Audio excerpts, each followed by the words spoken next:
moderator dalam kegiatan presentasi.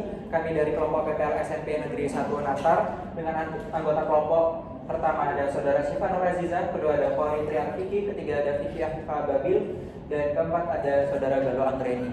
Pada kesempatan kali ini kami akan mempresentasikan hasil diskusi kami terkait teknologi yang kami buat dalam pembelajaran. Kami membuat sebuah platform bernama Teksplanasi. Jadi platform ini kami gunakan untuk merangkum alur pembelajaran yang digunakan oleh guru. Jadi secara umum dalam platform ini berisi tujuan pembelajaran, kemudian materi, kemudian kumpulan video, kemudian ada beberapa kuis mulai dari formatif hingga sumatif, kemudian ada evaluasi pembelajaran. Langsung saja kita lihat ada tampilan platform yang telah kami buat. Pada menu utama platform ini terdapat judul besar yaitu urutan cerita menarik dalam teks eksplanasi pada kelas 8. Jadi platform ini dapat digunakan untuk merangkum beberapa materi sekaligus mulai dari awal pembelajaran sampai evaluasi pembelajaran. Karena kan terkadang seorang guru itu kan memiliki modul ajar. Modul ajar itu kan berisi alur pembelajaran yang kadang entah kemana, tercecer kemana. Kemudian kita juga menyiapkan berbagai macam media pembelajaran seperti kuis, game, permainan segala macam. Nah itu kan sering kali kita bingung ya, tadi di mana ya lokasinya atau saya nyimpen linknya di mana. Nah melalui platform ini kita bisa kumpulkan atau komunikasikan menjadi satu. Pada platform ini ada beberapa situs. Nah ini adalah pembukanya dan di sini ada beberapa icon yang apabila kita klik itu mengarah pada hal yang kita tuju. Misal di sini pada tujuan pembelajaran. Ketika kita klik ini langsung akan mengarah pada tujuan pembelajaran.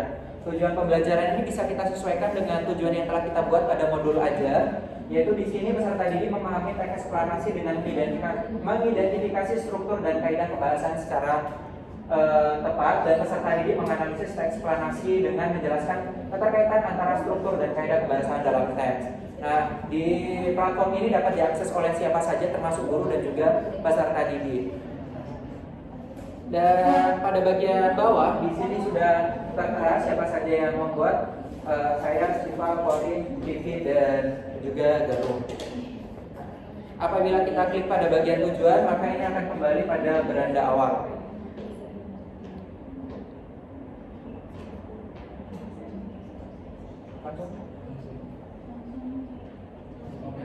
Pada materi pembelajaran ini disesuaikan dengan tujuan pembelajaran yang dibuat, yaitu tadi mengidentifikasi dan menganalisis struktur teks eksplanasi berdasarkan struktur dan kaidah kebahasaannya. Maka materi yang tertera dalam ajarnya itu tentang struktur teks eksplanasi, yaitu berupa identifikasi, rangkaian dan sebagainya. Kemudian ada kaidah kebahasaan dan sebagainya.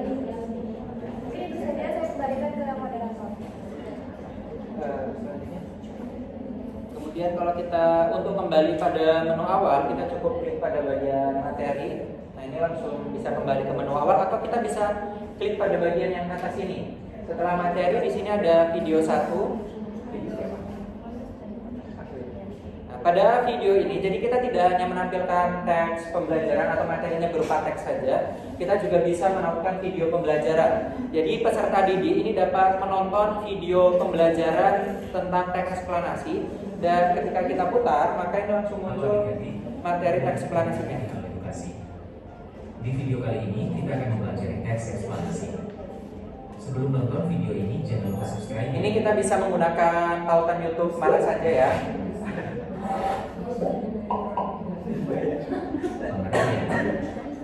Nah, ini adalah video pembelajaran. Kita bisa menautkan video pembelajaran apa saja, baik kita mau buat sendiri atau kita tautkan dari YouTube, itu bisa juga. Nah selanjutnya setelah peserta didik itu menonton video, kita ada interaktif karena kan sebenarnya platform ini kita buat untuk memudahkan kegiatan pembelajaran di kelas gitu. Jadi setelah peserta didik menonton video, peserta didik itu diminta untuk menulis kembali apa yang telah dipahami dari video tersebut di buku catatan. Jadi kita tidak hanya memanfaatkan teknologi, tetapi peserta didik itu juga belajar dari platform ini. Karena Bu Eka Sofia pernah mengatakan bahwa saya mendengar, Saya mencatat, saya memahami, saya menerapkan. Setelah peserta didik mendengar tentang materi pembelajaran ini, mereka mencatat supaya pemahaman yang didapat itu lebih kuat gitu. Kemudian nanti akan diimplementasikan atau diterapkan. Setelah video materi, di sini kami juga membuat video kedua, yaitu contoh dari teks eksplanasi, tapi dalam berupa video cerita ya. Di sini adalah proses terjadinya hujan. Halo teman-teman, namaku Kumala Ibus. Kalian bisa memanggilku Umi. Kali ini aku akan bercerita bagaimana hujan turun serta manfaatnya. Hujan itu terjadi dimulai dari air yang naik ke atas langit. Air itu satu menggerakkan redakan air. Setelah itu, air berkumpul dan membentuk awan-awan kecil. Lalu, awan-awan kecil itu Nah, video ini, pada video kedua ini adalah video yang berisi penjelasan mengenai proses terjadinya hujan. Nah, proses terjadinya hujan ini kan salah satu contoh dari teks eksplanasi.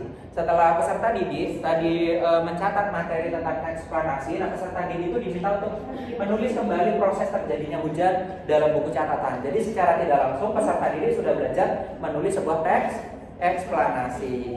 Selanjutnya, setelah peserta didik mengetahui tujuan pembelajaran, memperoleh pemahaman materi secara tertulis, video, dan juga menulis teks eksplanasi, peserta didik diberi kuis.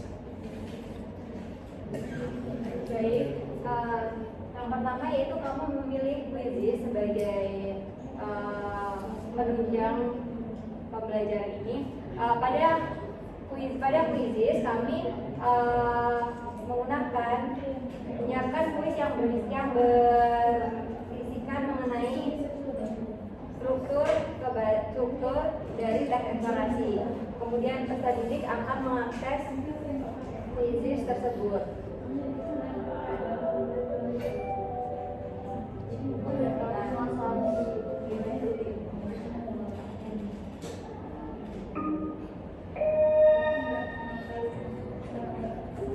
Berikut merupakan contoh soal yang kami gunakan dalam pelajaran teks eksplanasi. Apa jawabannya? Bersilakan bersoal terus secara Mati. gelap ya.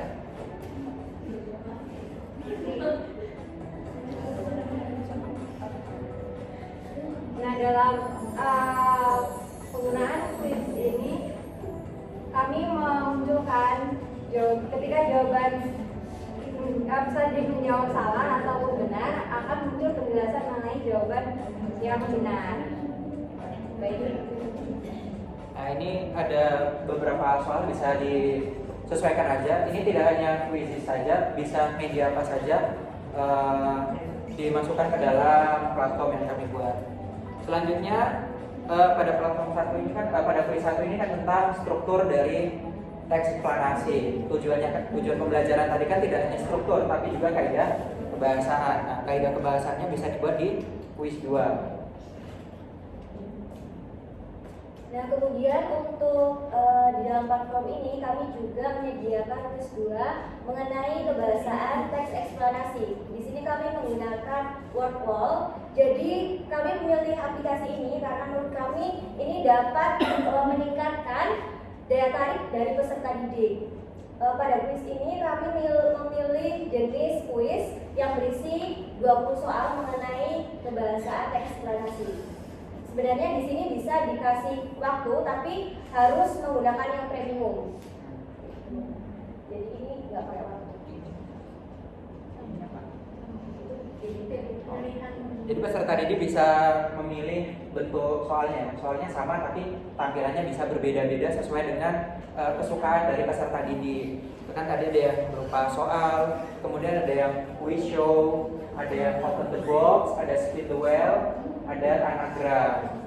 Nah, ini untuk yang game show quizzes. Nah, ini ada timernya. Kalau open the box, berarti ini kita membuka ya kaca. Jadi antara satu peserta didik dengan peserta didik lain itu tidak bisa saling mencontek. Nah, ini untuk open the box, berarti kita pilih nih, oh aku suka nomor 8, pilih soal nomor 8. Muncul pertanyaan dan jawaban yang harus dipilih. Nah, tetapi untuk yang word ini, ketika kita klik dari platformnya, ini akan mengarah pada situsnya. Selanjutnya adalah quiz 3. Pada quiz 3 ini adalah jika quiz 1, quiz 2 adalah asesmen formatifnya, maka quiz 3 ini adalah asesmen sumatif, yaitu untuk mengukur bagaimana peserta didik itu telah memahami bagaimana struktur dan kaidah kebahasaan. Nah, di sini ada instruksi dari kegiatan yang akan dilakukan oleh guru dan juga peserta didik di dalam kelas, yaitu peserta didik kita untuk duduk sesuai dengan kelompok yang telah dibagi oleh guru sebelumnya. Jadi pembagian kelompok itu disesuaikan dengan guru. Kita tidak memasukkan TARL atau CRT atau pendekatan lainnya, jadi itu bisa disesuaikan oleh gurunya masing-masing. Kemudian untuk LKPD-nya itu juga bisa disesuaikan oleh guru masing-masing. Jadi untuk LKPD-nya itu secara manual atau real, tidak menggunakan platform. Yang terpenting dalam LKPD itu nanti ada struktur dan kaidah kebahasaan yang harus dianalisis oleh peserta didik. Nah, ini kemudian dari penerimaan LKPD, kemudian melakukan diskusi analisis, kemudian presentasi dan refleksi. Nah, ini adalah alur pembelajaran. Ketika pembelajaran selesai, selanjutnya adalah evaluasi. Berikutnya dalam platform ini terdapat evaluasi yang akan mengukur bagaimana kaitannya dengan pemahaman peserta didik terkait materi yang telah disampaikan, mulai dari materi lalu dengan menyimak video pembelajaran dan juga menyimak kaitannya dengan video tentang ini proses terjadinya hujan gitu. Nah, di sini kami menggunakan Google Form yang untuk memudahkan gitu. Itu juga ada pertanyaan apa yang kamu pahami tentang teknik ekspansi ini untuk mengukur pemahaman peserta didik terkait dengan materi, strukturnya, bagaimana kaidahnya, mengapa penting mempelajari teknik ekspansi, lalu kaitannya dengan kuis yang digunakan, workbook dan quizzes, apakah itu membantu peserta didik merasa senang dan mudah memahami kaitannya dengan pembelajaran gitu. Dari hasil evaluasi ini nantinya sebagai guru gitu kita dapat mengetahui apakah seberapa efektif materi, lalu penggunaan video dan juga penggunaan kuis-kuis yang kita terapkan dalam pembelajaran. Cukup.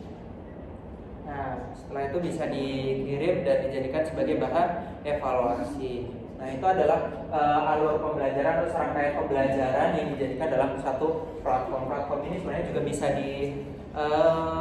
dibuat misalkan pada menu pertama ini teks eksplanasi, kedua teks eksposisi, ketiga teks puisi. Jadi ketika kita teks eksplanasi nanti muncul alurnya teks eksplanasi. Ketika kita pilih teks puisi munculnya alur teks puisi dari awal sampai akhir pembelajaran. Nah, ini adalah media pembelajaran yang kami buat melalui platform pembelajaran. Selanjutnya adalah ruang kolaborasi.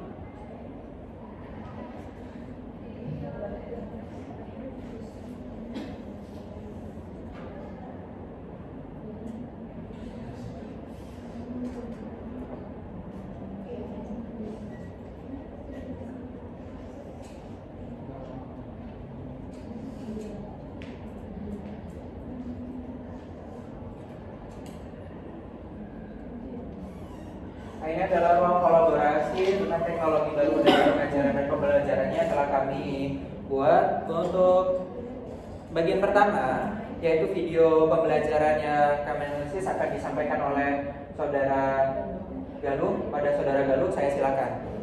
Baik, di sini kami mengambil contoh video yang kami analisis yaitu di YouTube dengan judul Pembati Level 2 Pembelajaran Berdiferensiasi dengan Model Game-Based Learning. Jadi di dalam video tersebut dalam implementasi pembelajaran guru bernama Irma Fitri Astuti itu menggunakan model pembelajaran Game-Based Learning untuk meningkatkan keterlibatan peserta didik. Langkah awal yang dilakukan oleh guru tersebut yaitu melakukan pemetaan kebutuhan peserta didik berdasarkan kesiapan belajar, minat dan juga profil belajar melalui asesmen awal. Kemudian berdasarkan data tersebut, perancangan pembelajaran dilakukan dengan menggunakan Pizza Learning dengan perangkat ajar seperti Google Slide untuk paparan materi. Kemudian untuk gamenya itu menggunakan quizzes serta Google Jamboard. untuk refleksi. Kemudian pembelajaran itu dilakukan dengan 6 fase. Fase yang pertama itu pemilihan game yang sesuai dengan topik. Kemudian fase kedua penjelasan konsep yang dilakukan dengan Google Slide dan juga video pembelajaran. Lalu selanjutnya siswa mengikuti aturan permainan dan juga bermain secara berkelompok. Evaluasi dilakukan menggunakan kuis, kemudian dilanjutkan dengan peringkasan pengetahuan secara bersama-sama. Dan pembelajaran tersebut juga diakhiri dengan teknologi yang dinamakan dengan Google Jamroom. Agar siswa dapat mengevaluasi pemahamannya. Pendekatan ini memungkinkan pembelajaran yang lebih menyenangkan dan juga interaktif. Ya, terima kasih Saudara Galuh. Selanjutnya tentang analisis SWOT akan disampaikan oleh pemateri kedua. Pada pemateri kedua, saya silakan.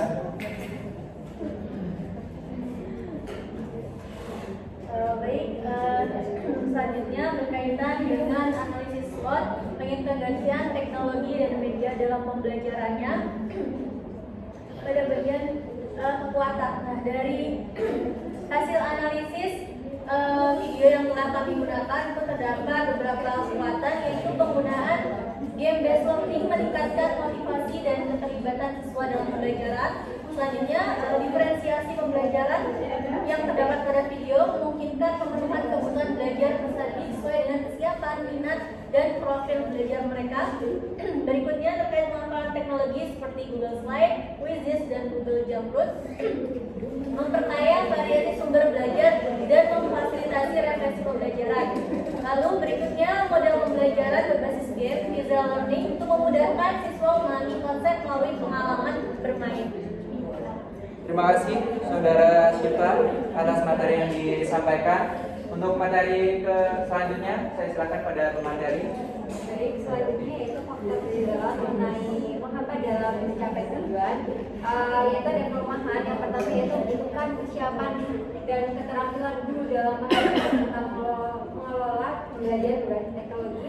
Kemudian yang kedua, tidak semua siswa memiliki akses dan keterampilan yang sama dalam menggunakan teknologi.